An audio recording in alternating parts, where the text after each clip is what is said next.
Leopold Brothers has been on our list of shit to get. And this one here is going to be fantastic. I just know it. Yep. Aged 8 years and then dumped into a freshly dumped 3-chamber rye barrel just to finish. You know, and the 3-chamber rye is what we've done before. So amazing. It was amazing. Yeah, all kinds of wonderful things on the nose, on the palate, all the things.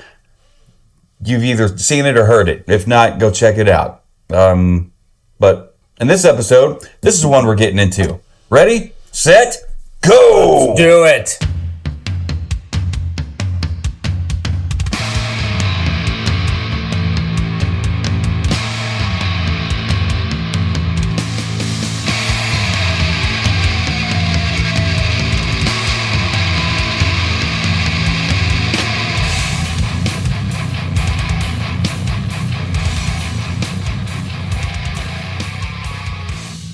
Hello, everyone, and welcome to the Savor the Bourbon podcast. My name is Jonathan. Across the barrels from me is Mr. W2. How do you do? Doing pretty good. How are you doing? Doing all right, considering. Still reeling from the loss of Ozzy. Yes, but wearing my shirt. Yeah, wearing your shirt. I brought the hat back. You know, had to put it on here. Can't talk about Ozzy for very long before I freak out. So we're going to get into Leopold Brothers. Yeah, and we're going to talk about this bottle presentation when we get to it. This is a bottle that, so one day at work, Katie sends me a message and she sends me photos. Do you have this? Do you have this? Do you have this? Hey, what's this? Yeah. And this was in one of the photos she sent me and I'm like, what is that? It is Leopold Bros, but that is not a 3-chamber rye. It is not. And so anyway, when I picked her up, we made a little pit stop. And I picked it up, and boy, learning about what this is, I got even more excited about it. Well, I'm excited. You're excited. Hopefully, everybody watching and or listening is excited. So if you're on YouTube, be sure to click subscribe and the bell notification to stay up to date on all things Savor the Burn. If you're on audio only, thank you for joining us. I think you can watch on Spotify too, unless they change that, you know, government cutbacks and recessions and taxes and tariffs, all the things. Sometimes fun things go away, but I'm glad to hear that you can still watch on Spotify if you want to. And of course, all the other podcast apps of choice. We're glad we actually do hear from time to time where somebody accidentally stumbled upon us. Yeah, it happens. With their audio only podcast apps. So. And here recently, I was very excited and graciously humbled that our friends at Filmland decided to feature us in one of their monthly newsletters. How cool is that? Yeah. So if you're checking in and seeing who we are and what we do from any of that stuff, be sure to leave us a comment, send us an email, info, W2 or Jonathan at savortheburn.com. We would love to hear from you. Yeah, according to them, we should show up on their socials. They did some re-editing. Took like a 40-minute episode and somehow got it down to 1:40 seconds. Yeah, and it didn't look too choppy. It didn't look too bad. So I mean, credit one goes to us first and foremost because we're so good at what we do.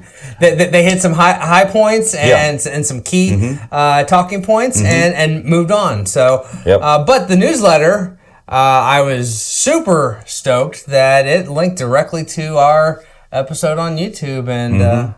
There we were. Yep, definitely cool. Well, back to Leopold Brothers. Yeah. What can you tell me about this? Where does it come from?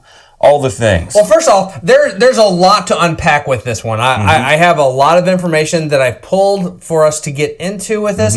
But the other cool thing about this bottle is, and if anyone noticed on the photo that I just had on screen, there's this little icon on here with the little beams radiating out from their 3-chamber still right there. What could that be? Well, it's got I think it's an NFT non-fungible token. Installed into the lid of this. Genius. And I played around with it earlier today, and there's a ton of information about this bottle specifically. It actually pulls it open. It told me that it has not been opened. Well, yet. And it's going to happen. Yep.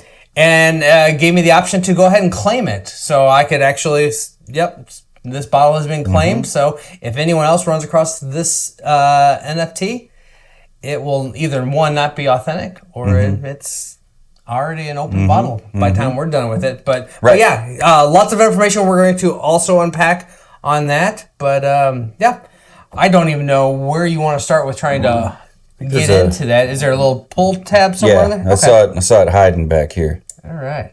Yes, there we go. Okay, yeah. Do this little... And there's like should be some wires that are part of that. Wires.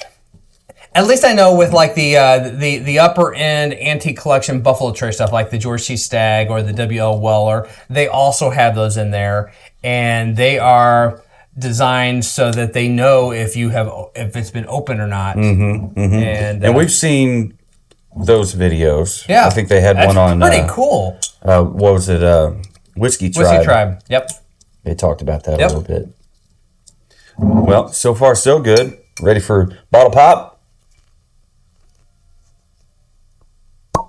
Not bad. Not Composite. bad. Composite cork. Double check me real quick on the label, on the proof on that. It says 54.2. Okay. That's what I've got 108.4 on here. So we are excellent. correct. Excellent. So this is the Leopold Brothers 8-year straight bourbon whiskey finished in 3-chamber rye whiskey barrels. It is a bourbon. It is a straight bourbon to be exact. Aged 8 years, coming in at, like I said, 108.4 proof. And this is actually produced in Colorado. Okay.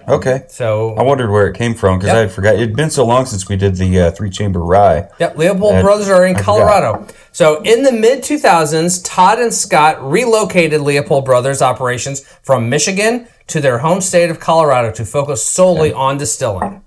They opened shop in a small rented workspace in an industrial neighborhood in northeast Denver. Several years later, Todd and Scott purchased 4 acres of nearby land to build out their ideal distillery, including systems to create a zero-waste facility by recycling water, composting, and other methods.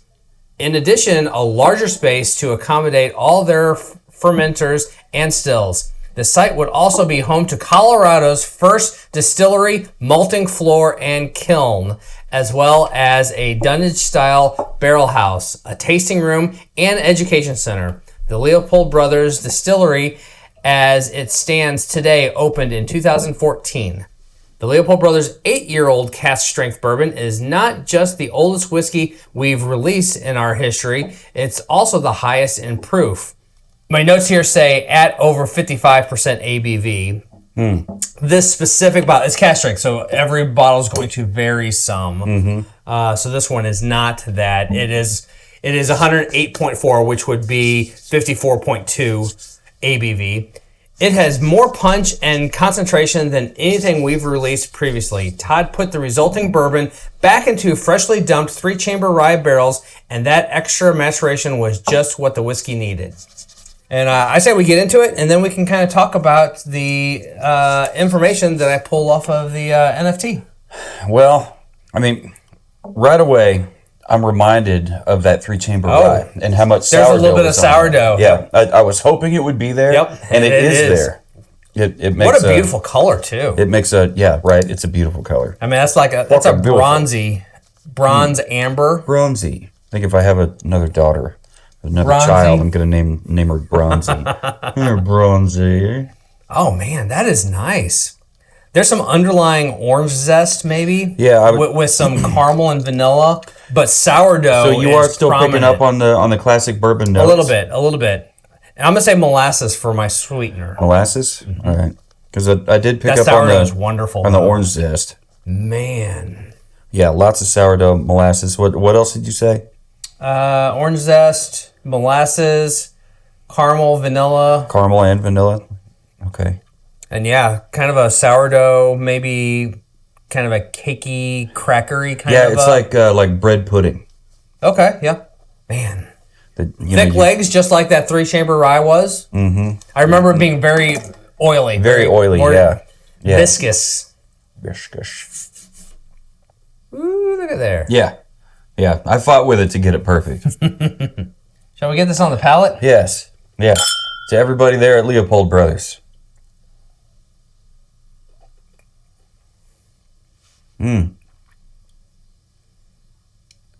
And that I kind of like oiliness, that kind of viscous, whatever. there. It's also here. It's sticky. Oh man, that's really nice. Yeah. And if I remember correctly, the 3-chamber pot still was it wasn't exactly wasteful, but it certainly wasn't the most efficient way of making whiskey. So to get this particular whiskey the way they wanted it, they had to give up more than just the Angel's share. they had to give up the pot share too. The whole dang still. Well, after I pulled the scan the tag on there, it took me to a page that actually is about this specific bottle. Their information here also says an ABV 55%. But again, it is cask strength. It's going to vary. It's going to, It's absolutely going to vary. I'm going to scroll down. There's a lot of information on here about the making of the whiskey and a photo in here and it talking about their 3-chamber column. But what I wanted to get into was it has a lot of really, really detailed information. So the mash bill on this is 65% corn, 15% Abruzzi rye, A-B-R-U-Z-Z-I, Abruzzi. That's a fun word. 20% malted barley. Grain specifics, all corn, non-GMO, all barley, floor malted in-house at Leopold Bros, all grains grown within 100 miles of the distillery. That's really, really cool. Yeah, keep it local. Fermentation, 168 hours of on-grain, open-top fermentation in Oregon pine washbacks. Distillation, distilled twice in Vendome pot stills to a proof of 65% ABV. This is not a column still whiskey. Barrel entry proof, reduced with Colorado spring water down to 50% ABV before filling. Barrel type, Missouri white oak with a number 4 char. Some more Missouri. Warehouse type, earthen floor, dunnage style warehouse at an elevation of 5,280 feet above sea level. I love how they put the elevation in there. I mean, it all plays in there, right? Yeah. So the evaporation, little to no change in proof until after 7 years, at which point the ABV moved to 55%. Maturation, aged for 8 years in unheated dunnage warehouse with no higher than 4 barrel stacks. No filtration. Finishing, moved into freshly emptied 6-year-old 3-chamber rye whiskey barrels for further maturation. Secondary filtration, decanted from these final barrels without filtration. So it doesn't tell us how long they had it in the second barrels, but okay. Well, as long as needed. I'm just impressed that they really have this much information to kind of give us. So I carried on with some of the tasting notes here. On the nose, we pick up sourdough, molasses, orange zest, caramel, vanilla, bread pudding, and I also said cinnamon on the nose. So I'm actually really glad and excited you put cinnamon down, because I was going to say on the palate, I was kind of getting the sensation of a cinnamon roll. Yeah, and that's... Which plays into kind of a doughy, bready, and then cinnamon and sugar. The first note on palate I put down is that viscous. You know, it's pretty thick. It's pretty good. The sourdough carried through, vanilla and caramel, and cinnamon and nutmeg. I think nutmeg showed up, which helps ties into that whole, cinnamon roll bread pudding dough kind of thing. And then on the finish, I thought there was I think it's from the rye influence of the 3-chamber rye barrels. Some of that rye made it into this bottle. Yeah. Because there's a long spice, but it's not egregious in any way. Yeah. It's not, off-putting, but it's there and it's present, and it wants you to know it's still hanging around. From there, vanilla, sourdough, baking spices still carry through, and I think some of the malt comes through on the tail end. So I put 2 drops of water in this, and the sourdough just opened up. Yeah. Imagine that. It smoothed it out a little bit. Sourdough came in force. A little bit of a vanilla custardy creaminess. Okay. And at 108.4 proof, you could stand to put 3 or 4 drops in there, easy, depending on how much you have in your glass. Wow, yeah. If there was anything, just the addition of 2 drops of water into the 3/4 ounce amount that I had in my glass here, it was enough to really knock the edges off of anything that was I don't know, abrasive, if you will. Ozzy, what? You are such a bother. Yes, you're a good boy. We know. We love you. Yes, Tim's a good boy. Yes, lovely. I was very happy with this. Talk to me about the bottle presentation.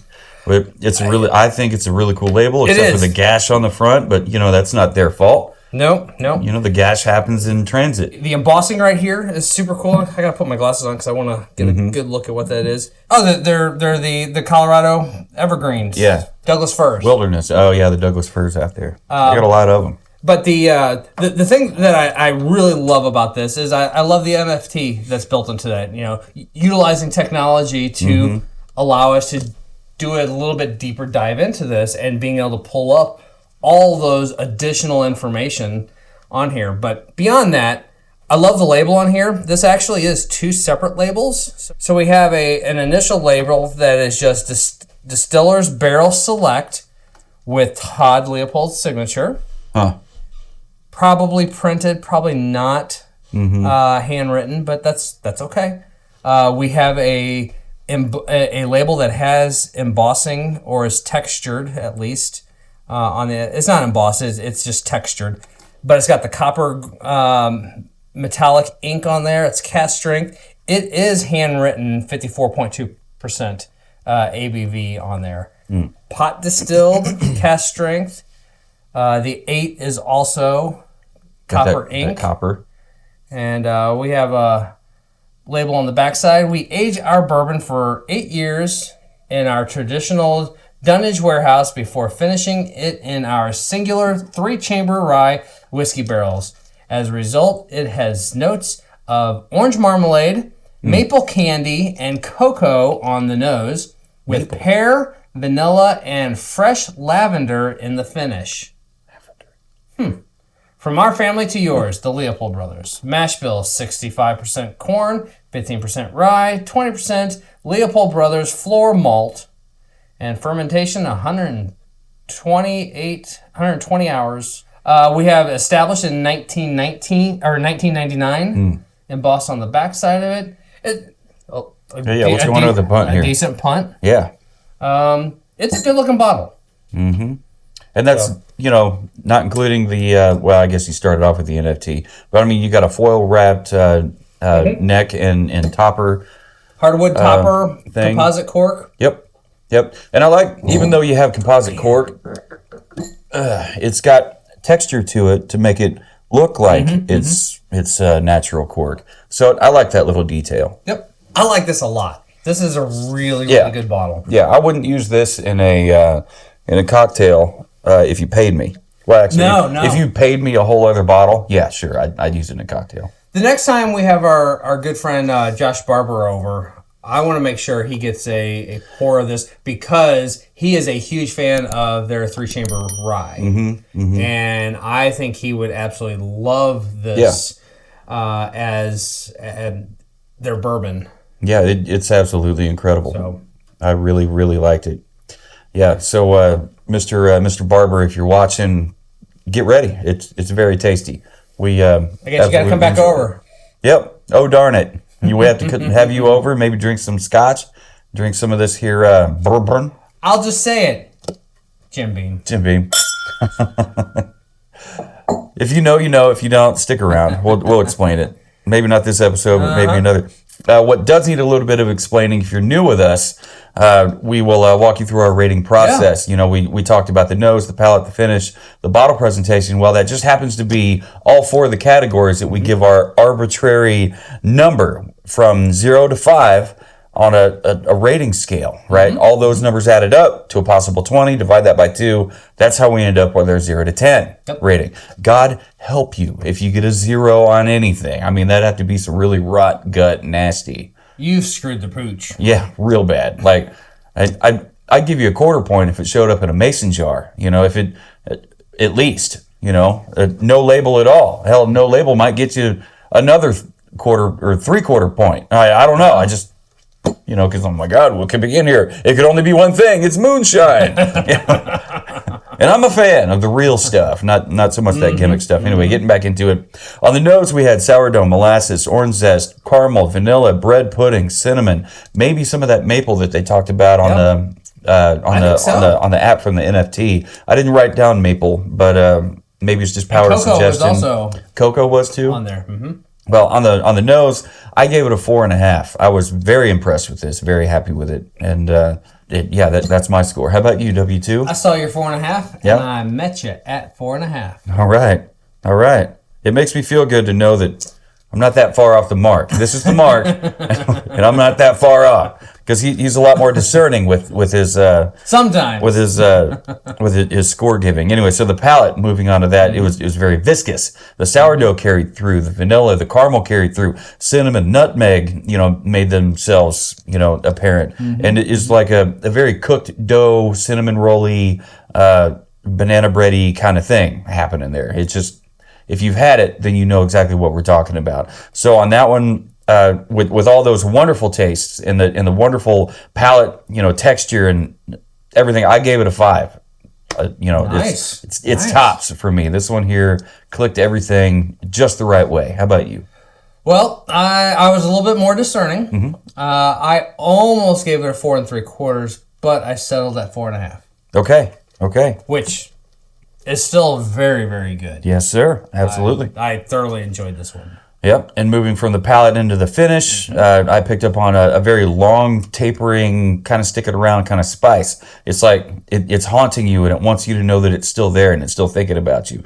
There's the vanilla, the sourdough, the baking spices, the cinnamon and nutmeg carried through into the finish. And that's where the malt part of the mash bill showed up. Yep. It's just like, hey guys, don't forget about me. And it showed up in a wonderful way. It wasn't off-putting in any kind of way. My name is Jeff. My name is Jeff. My name is Malt. I was very happy with that, and so from the 5, I dropped it back down to 4.5 on the finish. I'm right there with you. Are you? 4.5. Yep. I'm seeing a pattern. I'm wondering if it's going to carry through or go up. On the bottle presentation. We talked about it, I think, at great length. Yeah. There's, starting at the bottom, you got this really cool punt. We know what this notch is for now since we've been to Michter's Distillery and seen their bottling plant and their process. No cameras allowed. But the front label is beautiful. I love the gray and the white. It just pops right off of it. The copper border, the copper 8. I love the metallic copper ink. It has just such a nice classy touch to it. The extra label down here on the bottom that was actually put there before the main label. Yep. You got the whiskey mash bill and the distillery history here on the back of the bottle. The embossment of the Douglas firs and the established date. A black wooden topper. I really liked it. And how could I forget the NFT, the non-fungible token? How cool is that? It takes you right to the website and gives you a lot more information, including elevation of all things. Right. Who'd have thunk it? So all that, I was wowed. I was impressed every step of the way. So I gave it a 5 on bottle presentation. How about you, sir? Man, I think I was stingy. I gave it 4 1/4.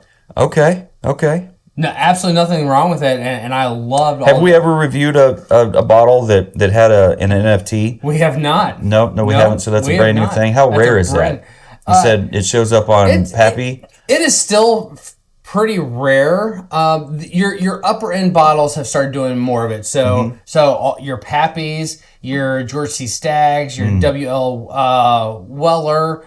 They all the Buffalo Trace Antique Collection, the BTAG bottles, they all now have them, and so those higher end premium bottles have started going to that to give a little bit of extra security and authenticity to them. So it's good to know that this bottle wants to consider itself one of those kind of people. It's and for me, what I like about it, I think that aspect of it is a cool touch. But for me, the great thing is it allows me to go directly to the info about this specific bottle.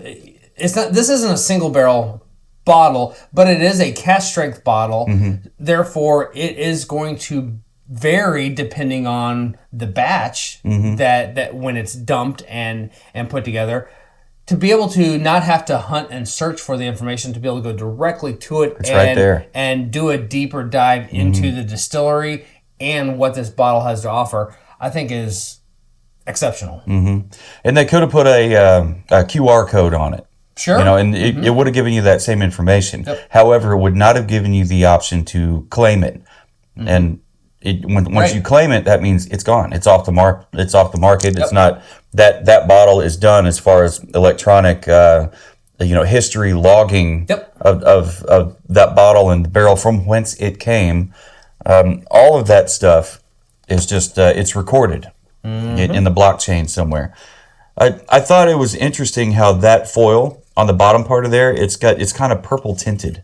And I don't know if that's from the black paint from the wood topper, probably, or if it's just something that kind of rubbed off or whatever. I don't know if you guys can see that, but it's kind of got a little bit of a purple tint. So the NFT on this bottle, so I was talking about the Pappies and the George C. Sags. That's all built into the actual foil that goes over the cap with circuit wires built into it around where you would actually crack it and open it, because it actually the Buffalo Trace app that you can use to scan that will actually show you if that bottle has been opened or not. This one does not, because the NFT is actually this sticker down here. So it actually has nothing to do with up there. And if you look on the back side of it, you can see where you can actually see that printed circuit right there. Circuit on there. Yep. And printed circuits are not even a new thing. My first car, it's 1979 El Camino, had it right there behind the dash. Did it work? No, because somehow a fuse popped and the printed circuit ribbon just went all straight to hell. But that was a long time ago, and I'm still upset about it. You can tell. So final scores. We took all those lovely numbers, added them up out of a possible 20, divided it by 2. And what did you come up to? Mine ended up at 8 5/8. 8.625. Okay, interesting. Well, mine came all the way up to 9.5. Nice. I mean, everything about this I loved. Let's see here. That's going to average just a hair above 9. Yeah, the combined thing here. So yeah, this, I mean, it's a finished. It's a delicious bottle. It's a finished Absolutely bourbon. Delicious. I mean, do we have to get another category on savorthebourbon.com in the liquor cabinet? No, because it's finished. It's still a bourbon. Finished It's still a bourbon. It's still a bourbon. It's a straight bourbon. But it's finished. It's not a. And how many other? It's not tried and true. It's not like a single malt or just. Well, a single malt's not a bourbon. No, I know, but it's its own category, its own class now. We have not. We actually have not done an American single malt. American single malt as a category, which we probably should consider that, because right now that lumps into American whiskey. Right, it does. Yeah, all whiskey distilled in America, in the United States, shouldn't that all be American whiskey? Except for bourbon is its own category. Except for bourbon. And rye. Not all whiskeys are bourbons, but all bourbons are whiskeys. Rye is its own category. Rye what? Rye whiskey. Whiskey. Bourbon whiskey. From right here in the United States. It's all whiskey. It's all American whiskey. But it's not all bourbon. It's not all bourbon. And it's not all rye.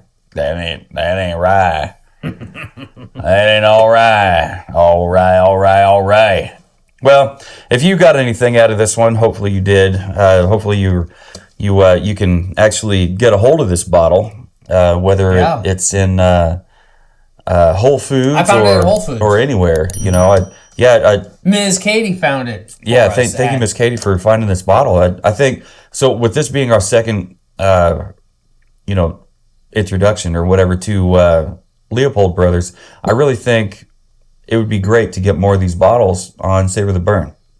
Yes, sir. Do you have any final thoughts on this bottle? I'm even more jazzed now than I was when we had not gotten into it, but I had found the bottle. So Yeah. it lived up to the expectations I hoped it would have. Yeah, absolutely, absolutely. And Fantastic we do color. agree that we wouldn't put this in a don't in a think cocktail. I think it's doesn't too need it. it's too wonderful, neat. Yep. It's so damn good. So, I guess without further ado, we got things to do. You got things to do. So, no matter who you are and where you are and what you're drinking and who you're drinking it with, never forget. Keep on burning.